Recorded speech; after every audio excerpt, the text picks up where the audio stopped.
नमो भगवते वासुदेवाय नमः। हरे कृष्णा श्री शिवाय नमस्तुभ्यम। प्रिय भक्तजनों, आप सभी का स्वागत है। आप सभी को त्रयोदशी की हार्दिक शुभकामनाएं। और आज आश्विन मास के कृष्ण पक्ष की त्रयोदशी तिथि है और आज ही के दिन सोम प्रदोष व्रत किया जाएगा। सोमवार को होने के कारण इसे सोम प्रदोष व्रत भी कहा जाता है। प्रिय भक्तजनों, आज हम इस वीडियो में सोम प्रदोष व्रत की कथा श्रवण करेंगे। सोम प्रदोष व्रत पूजा कथा में बताया गया है कि सोमवार के दिन जब त्रयोदशी तिथि लगती है तो इसे सोम प्रदोष व्रत कहा जाता है। धार्मिक मान्यताओं के अनुसार शिवजी को सोम प्रदोष व्रत करने वाले भक्त अति प्रिय होते हैं। इस व्रत को रखकर जो व्रती प्रदोष काल में शिवजी की पूजा और कथा करते हैं उनकी विपदा शिवजी हर लेते हैं। सोम प्रदोष व्रत का सभी प्रदोष व्रतों में सबसे अधिक महत्व बताया जाता है। धार्मिक मान्यताओं के अनुसार प्रत्येक माह की त्रयोदशी तिथि में सायंकाल को प्रदोष व्रत का पूजन किया जाता है। मान्यता है कि प्रदोष के समय महादेव कैलाश पर्वत के रजत भवन में इस समय नृत्य करते हैं और सभी देवतागण उनके गुणों का गुणगान करते हैं।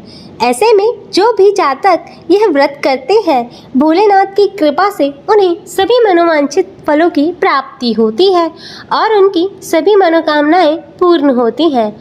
मान्यता है कि जो भी भक्त सोमवार के दिन प्रदोष काल का व्रत करके भगवान शिव की पूजा करते हैं, उनके पाप शिवजी नष्ट करते हैं और शिव भक्ति को प्राप्त कर भक्तों में उत्तम स्थान और सुख की प्राप्ति करते हैं, जैसा कि सोम प्रदोष की व्रत कथा में बताया जाता है।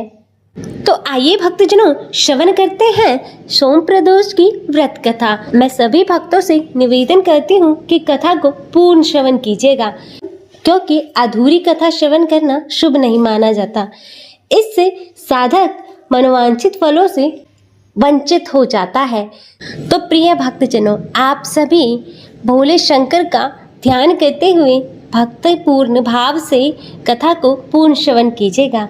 तो आइए भक्तजनों, चलते हैं कथा की ओर। कथा के अनुसार शास्त्रों में युधिष्ठिर, एक मिनट, इसने क्या लिखा? शुरू करते हैं। हमारे शास्त्रों में त्रयोदशी के दिन रखे जाने वाले व्रत का विशेष महत्व बताया गया है।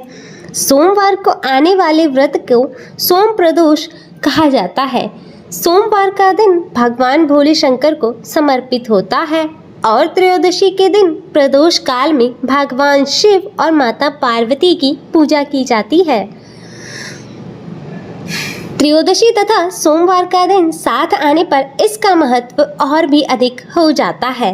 सोमवार की त्रयोदशी के दिन पूरी श्रद्धा और विधि विधान से व्रत करने से जीवन में आ रही कठिनाइयों से मुक्ति मिलती है और मनुष्य के सभी कार्य सफल रूप से पूर्ण हो जाते हैं। स्कंद पुराण के अनुसार सूत जी कहते हैं, विदर्भ देश में सत्यरथ नाम से प्रसिद्ध एक राजा थे। वे धर्म पूर्वक राज्य करते हुए अपनी प्रजा का पालन करते थे। इसी प्रकार उनका समय बीत रहा था। एक समय साल्व देश के राजाओं ने विदर्भ देश पर आक्रमण कर दिया। उनके मध्य वीर भयंकर युद्ध हुआ। उनकी बहुत सी सेना मारी गई, पर अंत में विदर्भ देश के राजा भी उनके हाथों मारे गए। विदर्भ की गर्भवती रानी दुखी होकर रात के समय राजभवन से निकलकर वन की ओर चली जाती है। सुबह होने पर उस रानी ने जलाशय के किनारे एक वृक्ष के नीचे सुंदर से पुत्र को जन्म दिया। उसके बाद वह प्यास से व्याकुल होकर कुछ पानी पीने के लिए तालाब के निकट गई। इतने में ही एक घड़ियाल ने आकर उसे अपना ग्रास बना लिया। अब वह बालक पैदा होते ही बिना माता पिता के अनाथ हो गया। जब वह नवजात शिशु वृक्ष के नीचे पड़ा हुआ जोर जोर से रो रहा था, उसी समय भगवान भोलेनाथ की कृपा से वहां पर एक उमा नाम की ब्राह्मणी पहुंची। वह अपने 1 वर्ष वर्ष के बालक शुचिव्रत को गोद में लिए हुए थी। वह ब्राह्मण बहुत ही गरीब और विधवा थी। वह भीख मांगकर अपना गुजारा करती थी। उस बालक को रोते हुए देखकर उसने मन ही मन सोचा, अरे यह तो बड़ी ही हैरानी की बात है कि नवजात शिशु जिसकी अभी तक नाल भी नहीं घटी है यहाँ पर पड़ा हुआ है और इसकी माता न जाने कहाँ चली गई है। जब वह ब्राह्मणी सोच में डूब गई और उसी समय वहाँ एक सन्यासी उतरे जो ऐसे जान पड़ते थे मानो शिव शंकर भगवान हो। उन श्रेष्ठ भिक्षु ने उन स्त्री से कहा कि हे ब्राह्मणी, तुम इस बालक की रक्षा करो, इससे तुम्हें परम कल्याण की प्राप्ति होगी। इतना कहकर वह दयालु भिक्षु वहाँ से चला गया। उनके जाने के बाद उस ब्राह्मणी ने बालक को लेकर अपने घर की ओर प्रस्थान किया। वह ब्राह्मणी एक चक्रा नामक नगर में निवास करती थी। ब्राह्मणी ने उस बालक का अपने पुत्र के समान ही पालन पोषण किया और उसका नाम धर्मगुप्त रखा। वह भिक्षा से ही अपने पुत्र और राजकुमार दोनों का पालन पोषण करने लगी। एक दिन वह ब्राह्मणी उन दोनों को लेकर भिक्षा मांगती हुई देव मंदिर में चली गई। उस समय वहां पर शांडिल्य मुनि पधारे हुए थे। शांडिल्य मुनि को देखकर ब्राह्मणी ने उन्हें प्रणाम किया और पूछा कि एक सन्यासी के कहने पर मैं इस बालक को अपने घर ले आई हूँ और मुझे अभी तक इसके कुल का पता नहीं चला है, फिर भी मैं इसे अपने पुत्र की ही भांति रखती हूँ और इसका पालन पोषण करती हूँ। आप अपने ज्ञानी नेत्रों से देखकर मुझे बताने की कृपा करें।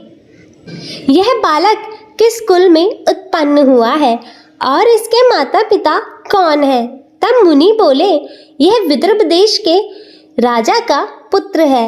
इतना कहकर शांडिल्य मुनि ने उस बालक के पिता के युद्ध में मारे जाने तथा उसकी माता की मृत्यु का समाचार बताया। यह सुनकर ब्राह्मणी को और भी आश्चर्य हुआ। फिर उसने प्रश्न किया, हे महामुनि, वह राजा सभी लोगों को छोड़कर युद्ध में मारे गए और यह बालक को यह दरिद्रता कैसे प्राप्त हुई? यह अपने राज्य को कैसे प्राप्त करेगा? यह तो मेरे पुत्र की तरह ही भिक्षा के अंत से ही जीवन का निर्वाह करता है। इसकी दरिद्रता के निवारण का क्या उपाय है? तब शांडिल्य मुनि बोले, इस राजकुमार के पिता विदर्भ राज पूर्व जन्म में पांडे देश के राजा थे। एक दिन प्रदोष काल में राजा बड़े भक्ति भाव से त्रिलोकीनाथ महादेव जी की आराधना में डूबे हुए थे। उसी समय उनके नगर में एक भारी कोलाहल मच गया, जिसे सुनकर राजा बीच में ही भगवान शंकर की पूजा को छोड़कर नियम तोड़ दिया और राजभवन से बाहर निकल गए। इसी समय राजा का मंत्री शत्रु को पकड़कर उनके समीप ले आया। उसे देखते ही राजा ने क्रोधपूर्वक उसका मस्तक कटवा दिया। शिव पूजा छोड़कर नियम को समाप्त किए बिना ही राजा ने रात में भोजन भी ग्रहण कर लिया। इसी प्रकार राजकुमार भी प्रदोष काल में भगवान शिव की पूजा किए बिना ही भोजन करके सो गया। वही राजा अगले जन्म में विदर्भ राज हुआ और शिव पूजा में विघ्न होने के कारण उसको राज्य के सुख भोग के बीच में ही मार डाला गया। पूर्व जन्म में जो उसका पुत्र था, इस जन्म में भी राजा का वही पुत्र भगवान शिव की पूजा के उल्लंघन करने के कारण यह दरिद्रता को प्राप्त हुआ और इसकी माता ने पूर्व जन्म में छल से अपनी सौतन को मार डाला था। उस महान पाप के कारण ही इस जन्म में वह घड़ियाल द्वारा खाने के कारण मारी गई। हे ब्राह्मण, तुम्हारा पुत्र पूर्व जन्म में भी एक ब्राह्मण था। इसने अपना सारा जीवन का केवल गांव में बिताया, यज्ञ आदि नहीं किए, इसलिए यह दरिद्रता को प्राप्त हुआ। उस दोष के निवारण के लिए ही यह भगवान शंकर की शरण में जाए। यदि यह दोनों बालक प्रत्येक प्रदोष के दिन भगवान शंकर का पूजन करते रहें तो 1 वर्ष के भीतर ही इनकी दरिद्रता का निवारण होगा तथा राजस्व की प्राप्ति होगी। इस प्रकार मधुर वचनों द्वारा आश्वासन देकर सांडिल्य मुनि उन दोनों बालकों को भगवान शिव की आराधना का मंत्र का उपदेश दिया। उसके बाद ब्राह्मणी ने अपने दोनों बालकों को वहां से लेकर चली गई और 4 मास के बाद एक दिन ब्राह्मण पुत्र नदी में स्नान करने गया। वहां पर उसे एक धन से भरा हुआ घड़ा प्राप्त हुआ, जिसे लेकर वह अपनी माँ के पास गया। धन से भरे हुए घड़े को देखकर उसकी माँ बहुत ही खुश हो गई और उसने कहा, इसे अपने भाई के साथ आधा आधा बांट लो। मगर धर्मगुप्त ने इस धन में हिस्सेदारी से मना करते हुए कहा कि मैं किसी अन्य के भाग्य का भागी नहीं हो सकता। प्रत्येक व्यक्ति स्वयं के कर्मों का ही फल भोगता है। इसी प्रकार प्रसन्नता पूर्वक भगवान शंकर की पूजा करते हुए उन दोनों बालकों को 1 वर्ष व्यतीत हो गया। एक दिन ब्राह्मण पुत्र राजकुमार वन में भ्रमण करने गए। मार्ग में उन्होंने देखा कि कई गंधर्व कन्याएं आपस में खेल रही हैं। ब्राह्मण कुमार वहीं पर रुक गया और राजकुमार से बोला, हमें इससे आगे नहीं जाना चाहिए। यह गंधर्व कन्याएं हैं, यह किसी को भी अपनी ओर आकर्षित कर सकते हैं। मगर राजकुमार निडर होकर आगे ही बढ़ता गया और गंधर्व कन्या ने राजकुमार धर्मगुप्त को देखा तो वह उसके प्रति आकर्षित हो गई। उसने अपनी सभी सखियों और नियुक्तियों को वहां से भेज दिया और राजकुमार के पास आने की प्रतीक्षा करने लगी। उसे अकेला देखकर राजकुमार उसके पास गया, उससे बातचीत शुरू की और उसे बताया कि मैं विदर्भ देश का राजकुमार हूँ और मेरे माता पिता अब इस संसार में नहीं हैं और शत्रुओं ने हमारे राज्य को छीनकर कब्जा कर लिया है। और कन्या ने अपना परिचय देते हुए बताया कि मैं विद्रविक नामक गंधर्व की पुत्री हूँ। मेरा नाम अंशुमति है और मैं गायन में प्रवीण हूँ। उसने यह भी कहा कि मैं आपसे विवाह करना चाहती हूँ। इतना कहकर उसने अपनी मोतियों की माला निकालकर राजकुमार को पहनाते हुए कहती है। तब राजकुमार कहते हैं कि मैं तो अपना राजपाट सब गवा चुका हूँ। ऐसे राजकुमार के साथ तुम कैसे रह पाओगी और अपने माता पिता की अनुमति के बिना तुम मेरे साथ कैसे आ सकती हो? अंशुमति बोली, चाहे जो हो जाए मैं आपसे ही विवाह करूंगी और तुम 2 दिन बाद प्रातःकाल यहाँ मुझसे मिलने आना। इतना कहकर वह वहां से चली गई। राजकुमार ने वापस आकर ब्राह्मणी और उसके पुत्र को सारी बात बताई। वह दोनों खुश हो गए। राजकुमार पुनः उसी वन में गया। उसने देखा कि अंशुमति अपने पिता के साथ उसकी प्रतीक्षा कर रही है।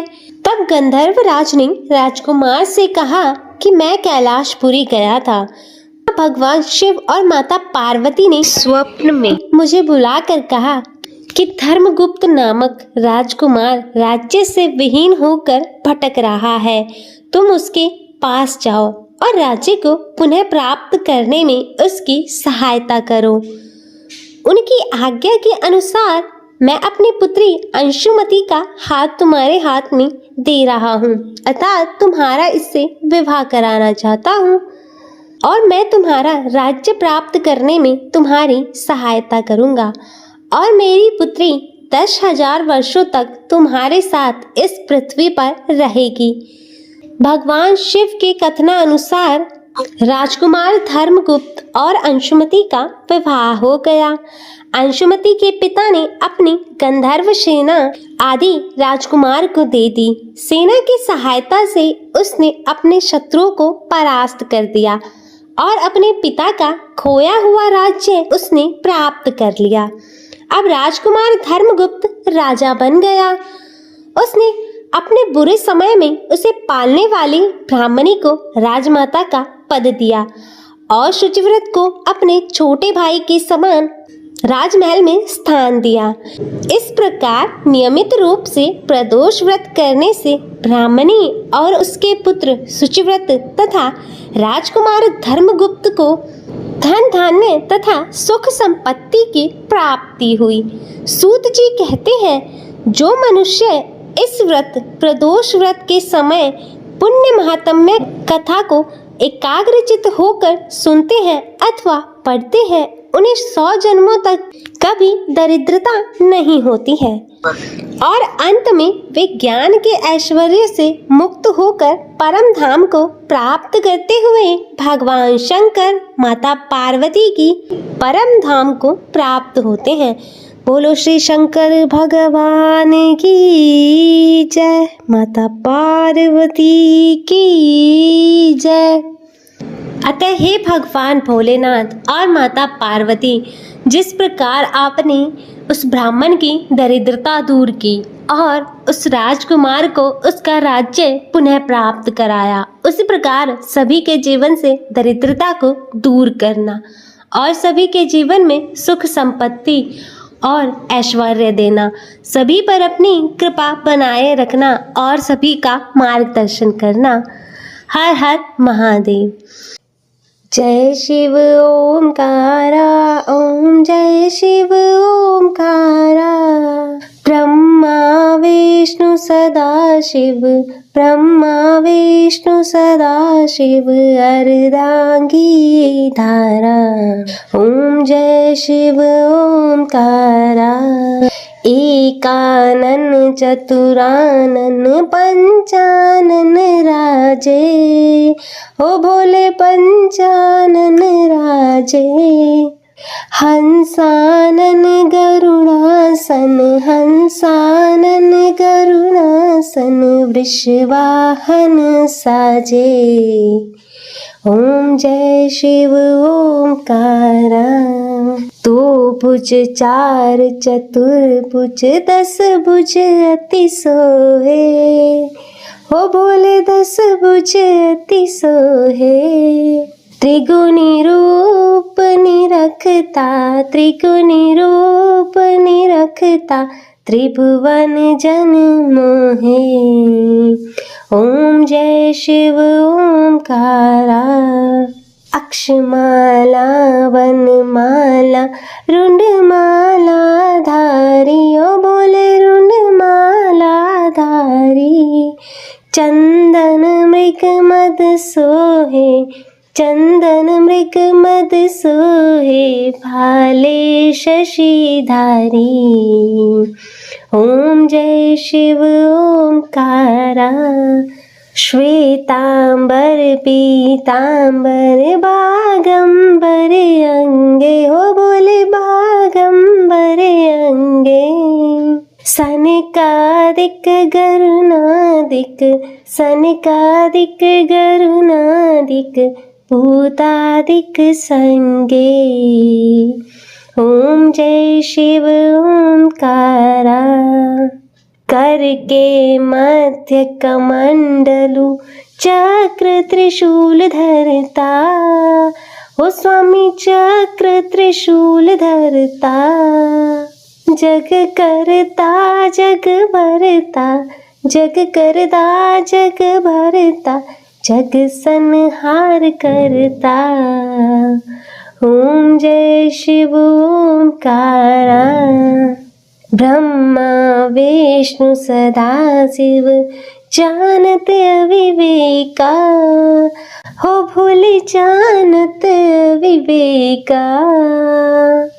प्रणवाक्षर के मध्य, प्रणवाक्षर के मध्य, ये तीनों एका। ओम जय शिव ओमकारा। काशी में विश्वनाथ विराजत, नंदी ब्रह्मचारी। नित्य उठी भोग लगावत, महिमा अति भारी। ओम जय शिव ओमकारा। त्रिकोणी शिव जी की आरती जो कोई नर गावे, कहत शिवानंद स्वामी, कहत शिवानंद स्वामी, मन वांछित फल पावे। ओम जय शिव ओमकारा, ओ भोले जय शिव ओमकारा। ब्रह्मा विष्णु सदा शिव, ब्रह्मा विष्णु सदा शिव, अर्धांगी धारा, हो भोले जय शिव ओमकारा। तो प्रिय भक्तजनों, यह थी सोम प्रदोष के त्रयोदशी के दिन सुनी जाने वाली सोम प्रदोष की व्रत कथा। मैं आशा करती हूँ कि आपको यह वीडियो पसंद आई होगी। वीडियो अच्छी लगी हो तो इसे लाइक करें, शेयर करें और कमेंट में हर हर महादेव ज़रूर लिखें और चैनल को सब्सक्राइब कर नोटिफिकेशन बेल को ज़रूर ऑन करें। हर हर महादेव। ओम नमः शिवाय। हरे कृष्णा।